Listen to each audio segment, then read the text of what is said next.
नमस्कार दोस्तों, आज के इस वीडियो में मैं बात कर रहा हूँ जो शायद आपके इंश्योरेंस सेल्स में कहीं ना कहीं से ये कनेक्ट करेगा, जो कि फरहान अख्तर और अमिताभ बच्चन के बीच की है, जिसमें फरहान अख्तर ने अमिताभ बच्चन को एक्टिंग सिखाई।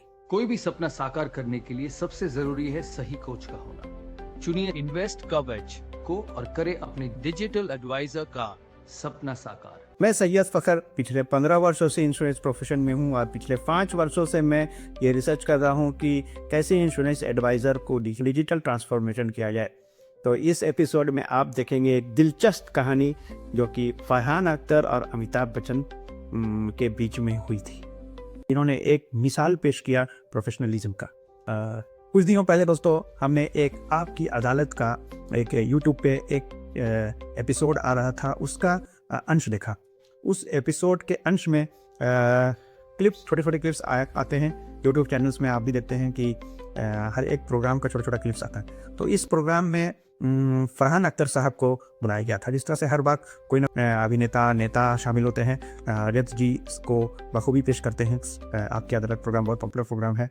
तो इसमें अभिनेता और डायरेक्टर निर्देशक जिन्हें हम कहते हैं फिल्म इंडस्ट्री में, फरहान अख्तर साहब आए हुए थे, जो कि जावेद अख्तर साहब के बेटे हैं। उनसे रजत शर्मा ने एक सवाल पूछा कि आप अमिताभ बच्चन को भी एक्टिंग सिखाने लगे।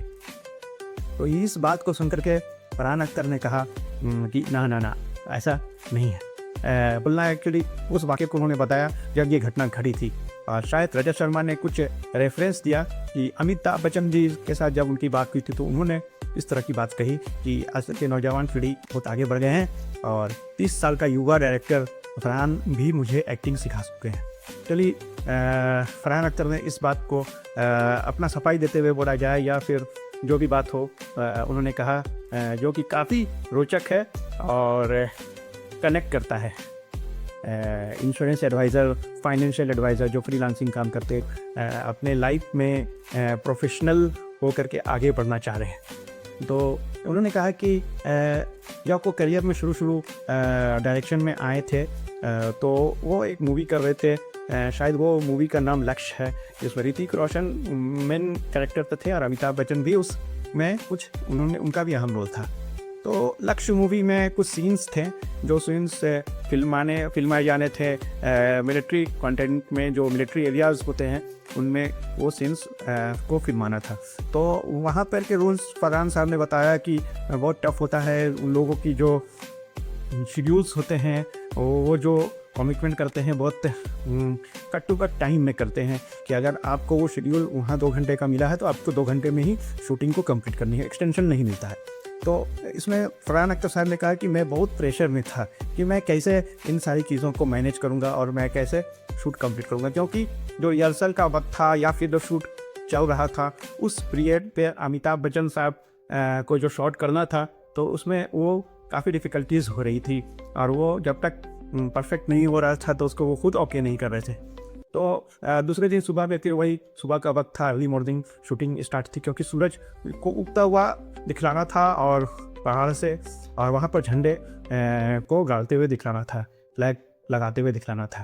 तो उस तरह का जो सिचुएशन था उसको फिल्माना था। तो फरहान अख्तर साहब ने कहा कि मैं रात को अमिताभ बच्चन के रूम में गया और जा कर के कहा कि सर कल सुबह शूटिंग है, तो आप कहो तो मैं आपको उस सीन में मदद कर दूं कि उस सीन को आपको कैसे करनी है एक्टिंग। तो अमित जी ने कहा कि चलो ठीक है, आप मुझे बता दो कि मैं एक्टिंग में क्या करूं। तो उन्होंने अपने कुछ बातें की और अमित जी ने भी इस बात को शायद, फिर फरहान अख्तर ने कहा कि मैं वहाँ से लौट आया। अब बात यह है दोस्तों कि जब दूसरे दिन सुबह क्रू मेंबर पहुँचे और शूटिंग शुरू होने से पहले सारी तैयारी होती है, सारे टीम वाले आते हैं, ये सब बता रहे थे फरहान अख्तर साहब में। तो पहुँचे तो देखा कि कोई आदमी जो है वो पहाड़ पे कुर्सी लगाए पहले से बैठा हुआ है, तो शेडो में आ रहा था। तो ये लोग पहुँचे वहाँ पर क्रू मेंबर के साथ सेटअप लगाने के लिए सूरज उगने से पहले। तो देखे कि वहाँ पर पहले से जो शख्स थे वो अमिताभ बच्चन पहुँचे हुए थे। तो दोस्तों वो इसलिए पहुँचे हुए थे क्योंकि वहाँ पर वो देखना चाहते थे, ऑब्जर्व करना चाहते थे। समझ लीजिए कि उसके बाद वो रात भर वहाँ जा कर के उन्होंने रात वहाँ बिताई, या फिर अर्ली मॉर्निंग पता नहीं 2 बजे या 3 बजे खप गए, आई डोंट नो, इसकी डिस्कशन नहीं हुई उस एपिसोड में।